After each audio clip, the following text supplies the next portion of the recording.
Dating has, in a way that is so counterintuitive, become harder.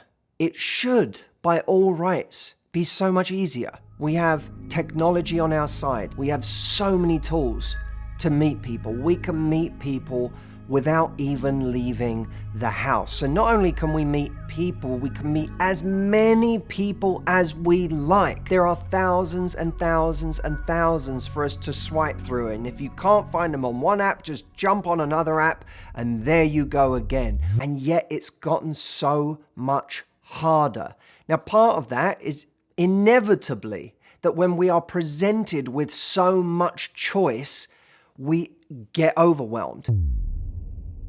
Paradox of choice makes choosing so much more difficult, and of course increases the likelihood that even once we have chosen, we're just thinking about all of the things we didn't choose, and did we really make the right choice? So there's a lack of decision there. I also believe strongly that the buffet-like nature of dating today, where you can access so many different options, creates lower investment.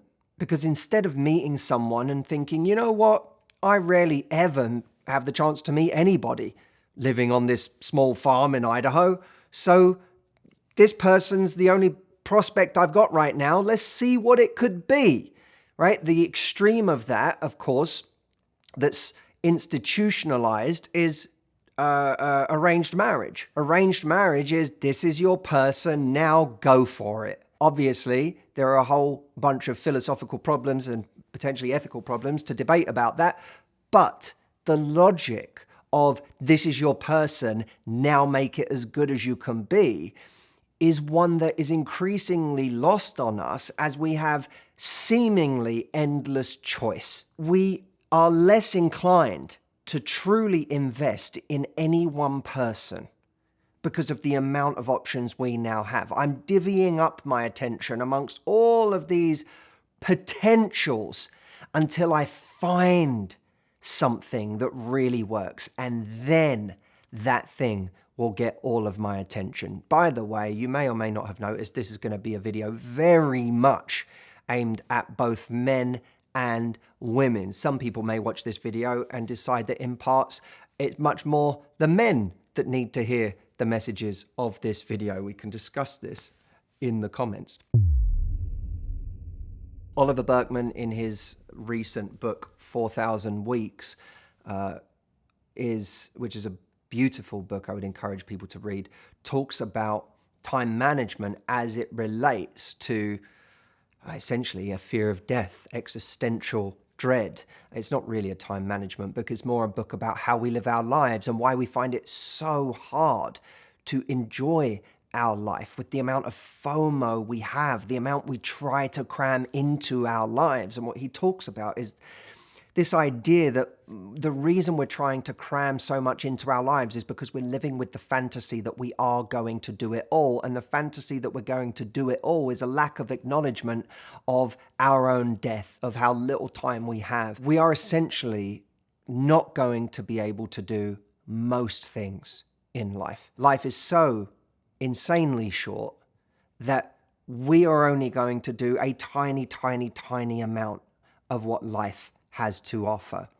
And that one of the things that allows us to enjoy life, maybe the biggest thing that allows us to enjoy life, is instead of trying to do it all, instead of cramming everything in, recognizing you're not going to cram it all in, you're not going to do most things, you're going to have to pick a tiny handful of things to do in your life, and then resolve to enjoy those as much as possible. And he talks about the fact that striving at something, investing in something, is actually the thing that creates maximum enjoyment, not trying to do it all.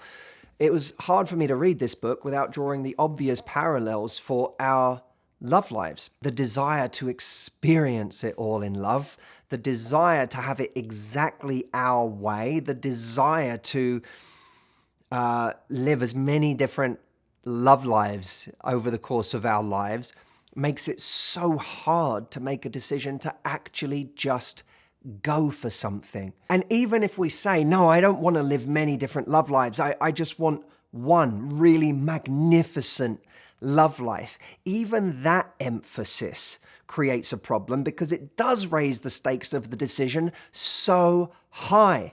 So now we find ourselves trying to optimize in the choosing process, but there comes a point where optimization in the choosing process becomes counterproductive. I look at it this way. There are certain fundamentals that make someone a potentially wonderful partner to build a life with. And we could break up what are the fundamentals into universal fundamentals and personal fundamentals. The universal fundamentals would be things like teamwork, kindness, compassion, the ability to argue well, the ability to communicate effectively, the showing up for each other in difficult times, or the compassion to make space for each other's flaws. These, it would be hard to argue, aren't just universally appealing in any relationship, despite the idiosyncrasies of different kinds of people. But then there's the personal fundamentals. So for me, for example, I grew up in a very affectionate family physically. Physical affection is extremely important to me. It's just in my bones. I want to be close to the person that I'm with.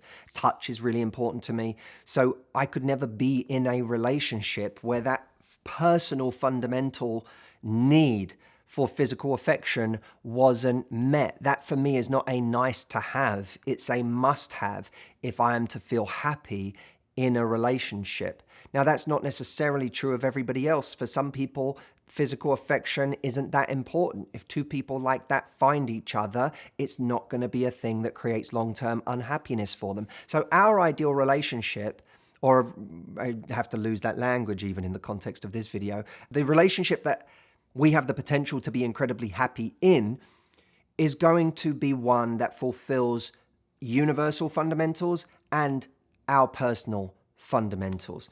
The danger, of course, in life is that we can go through life mistaking nice to have things for our personal fundamentals. You might be a man going through this world looking for a woman with a very specific body shape, thinking that that's going to be the thing. That's the fundamental, or it's at least one of the fundamentals you need. You might be a woman on a dating app consistently disqualifying men who aren't quite the right height, thinking that that's one of your personal fundamentals, when in fact, that's not going to be a thing that matters to you down the line. And what's interesting is when we say down the line, we almost have to look at a before and an after of a long-term relationship. There's before you have a really deep bond with someone that goes beyond the superficial, and there's after that point. And I think about it like this. A lot of things that we convince ourselves matter to us all the way up until that moment of that real deep bond and love and care and kindness and connection dissolve at that point. And you move into a stage where these things, look, it may not be that they never bother you again, but they're not actually the things that occupy your thoughts about this person. What occupies your thoughts are the things you truly treasure about this relationship. And the danger for all of us is that we never reach the other side of that line, because we have every time we get the chance to maybe invest in someone to the point of going beyond that, we find a way to disqualify them. So we never really know how we might feel about those things on the other side of that. And hopefully for a lot of us, part of evolving as people, part of growing is realizing what things I had convinced myself I couldn't live without, what things I had convinced myself had to be a certain way, were actually pretty superficial in the scheme of what would make me happy in a relationship. To me, what this means is that optimization is only relevant at the front end of choosing someone to the extent that it secures the fundamentals for us. After that, optimization becomes a very dangerous game because it's no longer a point of leverage.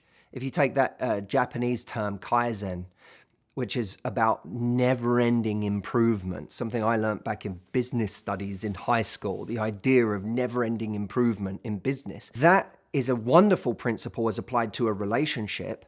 It's a very dangerous principle as applied to the choosing process, the selection process.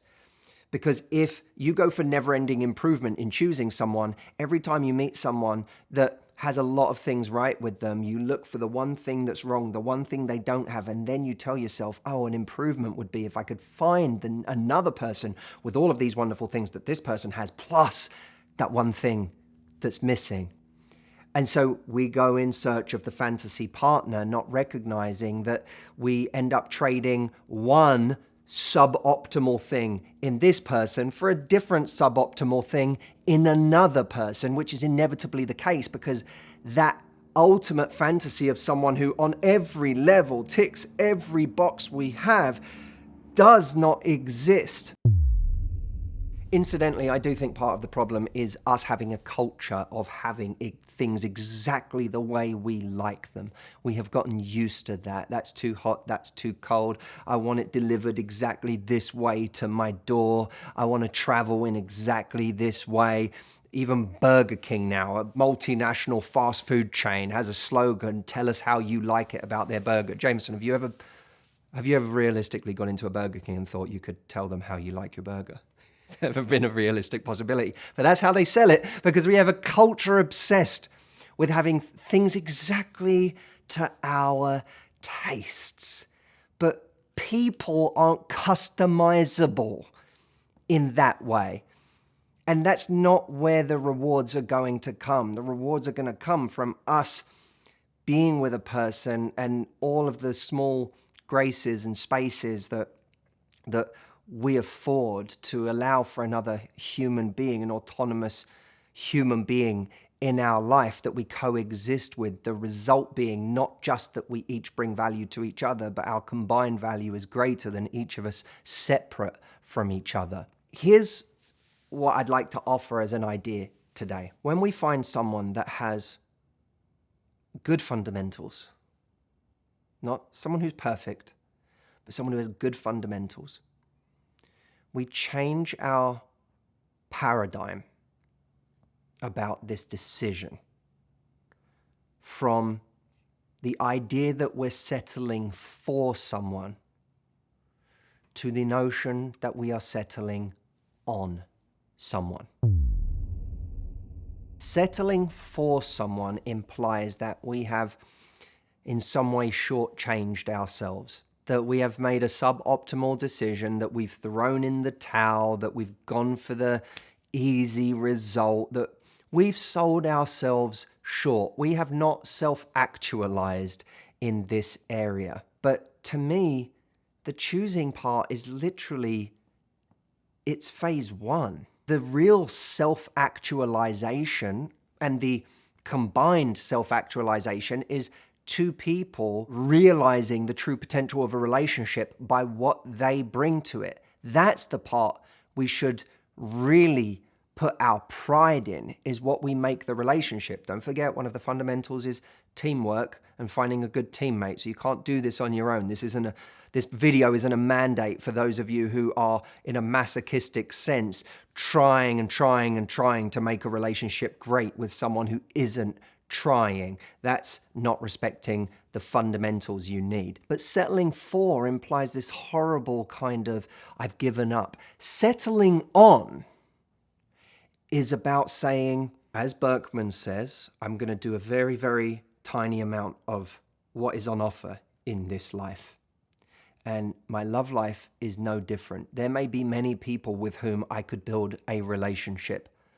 What imbues this relationship with so much meaning is not that this person is the one, but I have chosen to make them the one. And of course, by investing in that relationship and by cultivating it and make it as beautiful as it can be, it brings into existence something that didn't exist before. That's alchemy, isn't it? So I literally take something that didn't exist and I make something beautiful. And now that relationship exists and it is one of a kind. I can now retroactively say that this person is the one for me. But it's not because they came as the one, it's because we created that together. We made something that didn't exist before. And now, you're right, it couldn't have been anyone else. That's what it is to settle on. And to think that we are just going to discover the perfect person is to disqualify and discount all of the investment that goes into creating something of value. We value what we invest in. Meaning and fulfillment flows where our investment goes. When we invest in something, we value it. And of course, history can only be made by something we spend time on. When we spend time with someone, we create history with them. That history now becomes part of the fabric, the value of the relationship. I was on a delivery service the other day. Postmates is the one near me. I was ordering food and I was starving hungry. I was grumpy, I couldn't wait to eat, and I was confronted, as we always are when we go on these apps, with 10 different cuisines that I enjoy. No, adore. All of them on some level. If someone just showed up with any one of those cuisines to my house, I would have been absolutely happy. But because I was confronted with all of them at the same time, I quickly made myself unhappy trying to figure out which was the perfect one for tonight, as if any of them were the perfect one. Now, the point is, any one of those cuisines could have made me really happy that night, and within those cuisines, there are at least 5 different restaurants in every category that could have made me happy. But I was convinced in that moment that there was one that was going to be absolutely, objectively, the one that made me the happiest, that satisfied my hunger the best. But we can't enjoy every meal on the same night. We can't get full on 10 different cuisines in the same night. We have to choose something that's gonna satiate our hunger. And enjoyment lies in focusing on that meal, because as I said earlier, the danger is we go for that meal and then we still think about the ones we didn't go for. Now, finding an attractive mate, you might say, is not as easy as finding a delicious pizza online to get to your house, and that's true. However, the idea of the FOMO associated with it is the same. And this isn't limited to people who are single. It extends to people who are in relationships, who are fantasizing about what life could be like with someone else. The moment there's any dissatisfaction in the relationship, or someone does something to annoy them, upset them, something they don't find very attractive, or they get bored of something, they start imagining, or can be prone to imagining, what is on the outside of the relationship. But that doesn't mean that anything better is on the outside of that relationship. There might be, and again, I'm not talking about abusive situations or situations where genuinely 2 people have just gone very, very wrong and it's not salvageable. But there are an enormous number of relationships that end because someone has simply convinced themselves that there's some fantasy that's going to come true on the outside of that relationship. And what they will find much of the time is that they don't get an upgrade in person. All they get is a temporary change in state. They may get the short-term excitement they're looking for, just the change, just the energy of getting out of stasis. But of course, in a new relationship, if they genuinely haven't found something that's more compatible with themselves, that stasis will come to meet them yet again.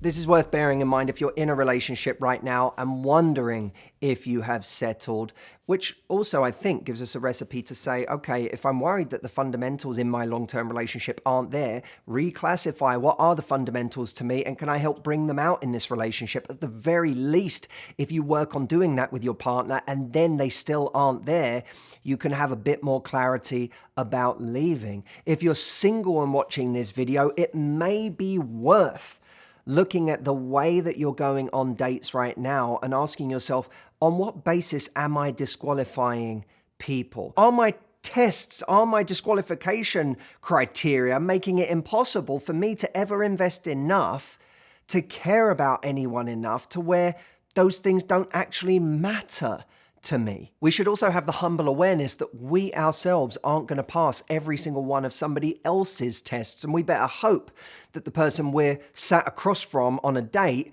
drops a few of their tests, of their disqualification criteria, a few of their fundamentals that aren't really fundamentals and would be disqualifying us for none other than a fairly superficial reason. We only have to think of a friend we have that we know and love, that we have history with, that we see as this amazing, beautiful person.